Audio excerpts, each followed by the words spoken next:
Representative Pete Sessions, Republican of Texas. Congressman, thank you so much for giving us some of your time today. Let's start with the newest here. Iran is said to have submitted another peace plan proposal. The president rejected one yesterday. What is your reaction today?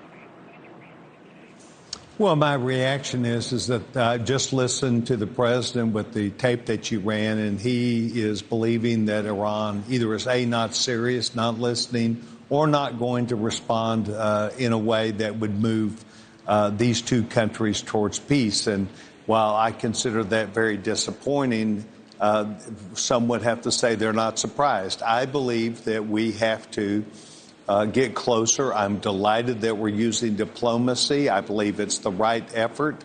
I think the president is preparing the nation. He's certainly in conversation with oil executives to let them know that the United States position is that we are still holding to the viewpoint that it's unacceptable for the Iranians to have the bomb, ballistic missiles that could strike across not just Europe, but our neighbors and the United States. And so I think he's made sure that our position is clear. And Representative, you are a member of the House Oversight Committee. So what is your reaction to this proclamation or announcement from the Trump administration? Is the war now terminated, as the administration announced last night? Well, I first of all want to have more conversation along that line, but the war, I do not believe, is terminated. I don't think that the conditions that the president set have been met, but we will see. The president maintains that ability to make decisions on behalf of not just the United States military as commander-in-chief, but also as president. But I believe that this is part of the debate and the discussion that's got to take place. Congress is now in a one-week recess. We will be back, and we will be prepared to debate these issues. Yeah, well, very good point there, Representative. We know the president certainly can and will make decisions, but we also know that's why we have separate branches of government. So a short time ago, as the president was departing the White House, heading to Florida, he was asked about this War Powers Act, this 60-day threshold requiring congressional approval. I want to listen to some of what he said. Why are you not seeking congressional approval to extend it? Because it's never been sought before. There's been many times, and nobody's ever gotten it before. They consider it totally unconstitutional. But we're always in touch with Congress. But nobody's ever sought it before. Nobody's ever asked for it before. It's never been used before. Why should we be different? All right, Representative. So other presidents certainly have blown past this 60 days. I mean, that has been established. Do you agree with President Trump that he does not, in fact, need to come to Congress for approval?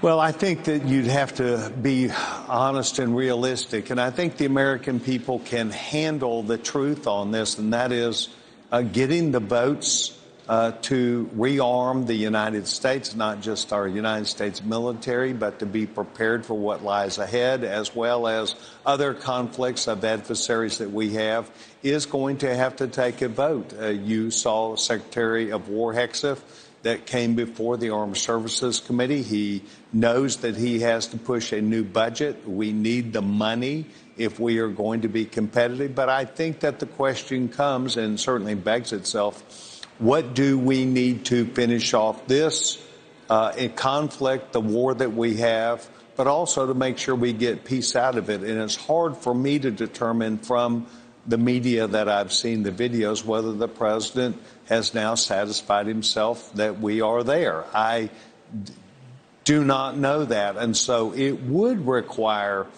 a debate. It would require the things that are necessary for the United States and a vote.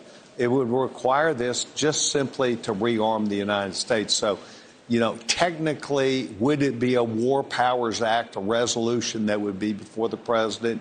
Doubtful. Would it be a real live debate on the floor of the House of Representatives and the United States Senate to determine, are we going to provide the United States military with the necessary armaments that would need to complete the task or be prepared for the next one? I think that debate is going to happen quickly. And we know that there has been some mixed messaging when it comes to this war, to this conflict, however we refer to it. Whatever we call it, we do know that it is becoming increasingly unpopular among Americans, and that is across the political spectrum, Representative. Are you worried about that? I mean, do you feel like Americans, first of all, have a clear answer on why we're involved in the war? What are you hearing from your constituents? Well, I think the main point might be is that we all want to believe that this could be resolved. I think the Iranians, from what we understand, are either in a position where they cannot make a decision or they do not want to make a decision. Either case, I think that America has to decide at what price, what is going to be the price of success, a price of peace. If someone in the United States believes that if we just walk away and give the Iranians the ability to have ballistic missiles and the bomb, I think that's a heavy price to pay, not only for the future, but for the success of the United States. So it's a very interesting question that is going to have to be determined by people in their vote on the floor of the House of Representatives and in the Senate. But I stand on the side of, I believe we should not let the Iranians have the bomb, but I need to hear more from the president about what he's saying today. I'm not confused with his answers. I want to be able to look past that and see what his ideas are on moving to where he wants to be. We have to skate to where the puck can be, not necessarily is, and that is that we're going to stand for the United States ensuring that the Iranians do not threaten the world with a nuclear weapon. And I know, Congressman, my last question for you, you said that you're not confused. I do think a lot of Americans, though, are confused. They're confused about why we are even involved in this. So my last question for you, what do you think happens moving forward as far as future action, as far as this current U.S. naval blockade in the Strait of Hormuz, as people are paying so much more at the pump here in America, including in your home state of Texas?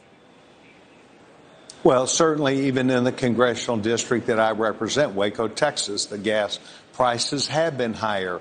My point is that we engaged in this war because we understood that the threat that came, and we have well seen how the Iranians were very prepared, not just for war, but to use these to adversaries and perhaps neighbors that they have. They killed 40,000 of their own Iranians in order to keep what they have, and that is a stronghold to produce death and destruction across the Middle East through their, not only through their proxies, but through their direct actions. And so if we think that we can get by with this without some bit of harm necessarily to what would be the price at the gas pump, we are fooling ourselves.